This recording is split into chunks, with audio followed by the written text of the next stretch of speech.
the National Oceanic and Atmospheric Administration revealed that 84% of the planet's coral reefs have been hit. The Smithsonian's Melanie McField says the bleaching is triggered by prolonged exposure to elevated ocean temperatures due to human-caused climate change.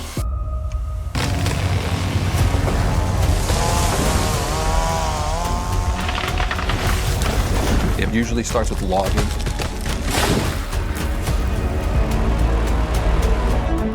Hello, welcome to the Ecocriticism project. Environmental issues like deforestation, endangered species, and the impact of humans on the environment has always been a widespread concern in the world today. But the treatment of nature has always been a controversial issue. Let me take you back to the Sumerian times. My friends, we have reduced the forest to a wasteland. How shall we answer Enlil Nippur? This quote is from a long time ago in the story, the Epic of Gilgamesh, a Sumerian poem, telling a story about the king Gilgamesh of Uruk. However, as you can see, it also examines issues of the environment and mentions disputes over deforestation of vast tracts of lands. Despite the existence of environmental concerns, the first wave of eco-criticism did not take full place until the 1980s. Eco-criticism started as a result of the growing environmental movement and is a study of how characters and societies interact with the natural world. It observes how these relationships are portrayed in stories and explores the literary representations of wilderness and nature. Eco-criticism also considers the social and environmental issues embedded in these texts and uses them to analyze the values, conflicts, and assumptions shaping human-nature relationships. The second wave of eco-criticism looked towards nature in a more critical lens. It challenged the distinctions between humans, non-humans, nature, and non-nature. For example, we usually think of humans as separate from people. However, eco-criticism challenged these distinctions and asked the question, are humans fundamentally different than nature, or are we just part of a bigger network of life? All of this increased awareness of environmental problems, social inequalities, and human impacts on the ecosystem.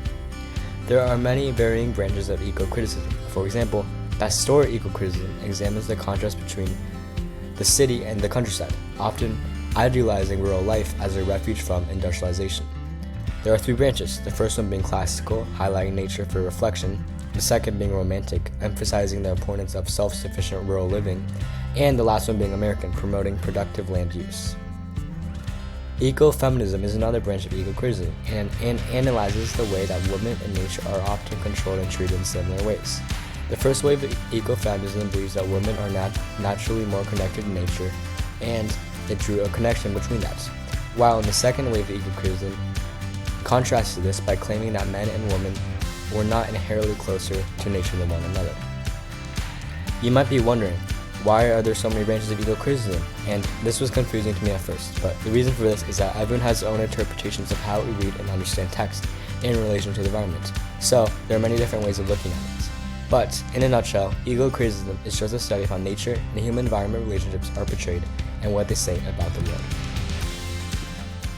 Figures and famous works. One of the most notable figures within the study of eco-criticism is Greg Garrard. Greg Garrard is a renowned author within the eco-criticism field. Born on August 24, 1953 in Indiana, he grew up studying and focusing on environmental humanities, literary theory, and eco-criticism. He received a PhD at the University of Liverpool, where his doctoral research helped lay the groundwork for what would become his later specialization in environmental literary studies, such as eco-criticism. Greg Garrard has published many works, one of the most well-recognized, Ecocriticism, published in 2012, which is a literary and cultural analysis of environmental issues within the field.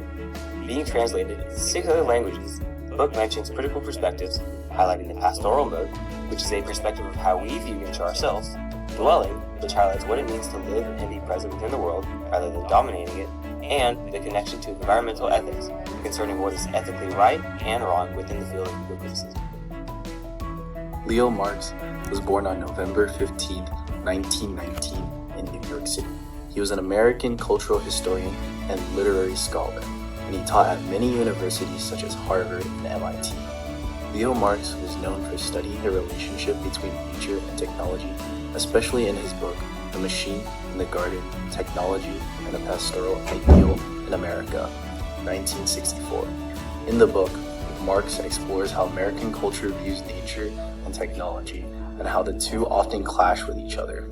He focuses on the pastoral ideal, the idea of living simply and peacefully within nature, despite the constant rise of technology and industrial growth repeatedly interrupting nature. This connects back to transcendentalism and the emphasis on living in harmony with nature.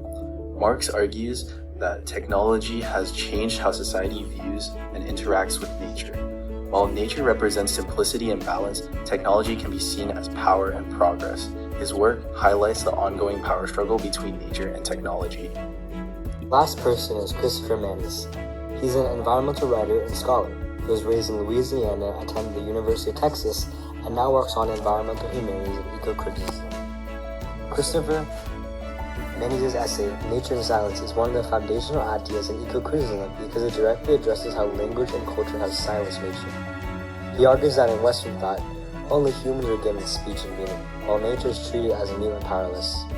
Eco-critics use Manus' ideas to show how literature can challenge this silence by giving nature a kind of voice in a story.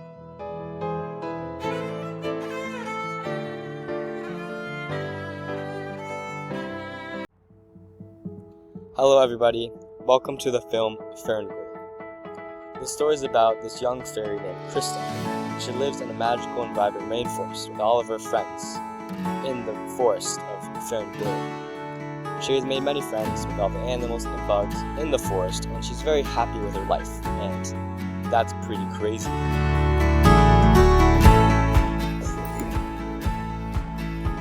Krista has lived her life in this forest, and she wants to know what it's like to not be in the forest and be in the outside, away from her home, a place that she's never explored before.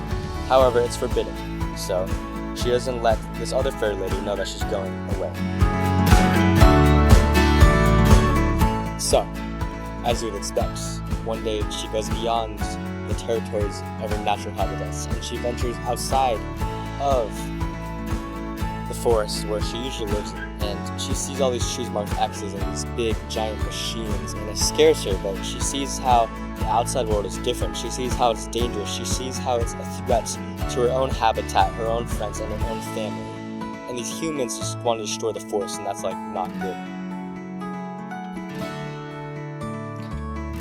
Okay, and then Krista sees this guy named Zoc, and she's like, dude, you can't be cutting those trees, OMG. And then he catches her, and then he's like, I caught you. And she's like, no, no, no. And then there's this light thing that shines in his eyes. And then there's a tree falling, and she's like, no. And then basically she's like, kaboosh. And he turns into this small man, but she saves him. So that's really good, and that's the beginning of the journey. And then this dude named Zoc wakes up, and he's like, why did you shrink me? And she's like, well, I had to shrink you because I had to save your life. And he's just so ungrateful. But then he learns the fairy ways and lives with her.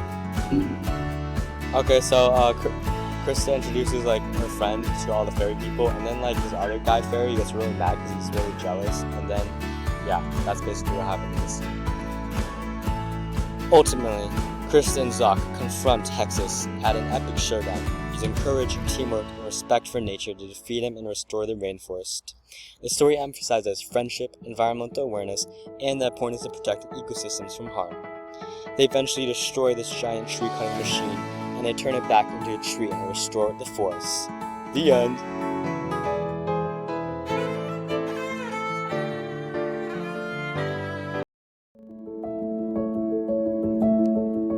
Ferngully is more than just an animated movie, as it tells a story about the connection between humans and nature through an eco-critical lens. From the beginning, the rainforest is shown as balanced, full of energy, and lively. Krista's mentor, Maggie Loon, teaches her that all of life is connected with each other, which helps represent the idea that nature has meaning behind it, rather than being alive just for humans to utilize. As the movie goes on, humans start to enter the forest and start cutting down trees and other parts of nature. In one scene, Zack spray paints red X's on the trees, marking them for demolition. To the loggers, it just represents life and the everyday cycle. However, to the fairies, it represents death and the end of their cycle. Krista's natural connection to the forest juxtaposed with Zack's attachment, showing how the film uses gender to demonstrate the different relationships within the environment. The women in the story, like Krista and Maggie Loon, are portrayed as protectors and nurturers of the natural world, while the male characters like Zack and the human loggers are shown as more focused towards industrialization and destruction. This contrast reinforces the idea that the film associates feminine roles with preservation of the environment, while masculine roles are associated with exploitation of the environment.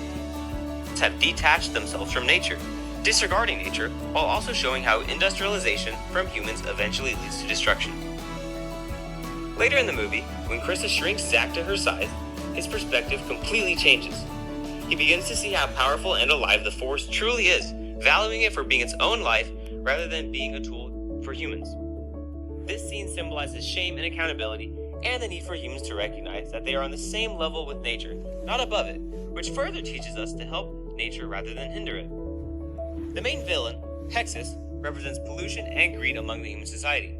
His song, Toxic Love, praises destruction by humans and demonstrates that harmful actions can be disguised through means of power. Ultimately, Krista is able to restore the Force and humanity as a whole.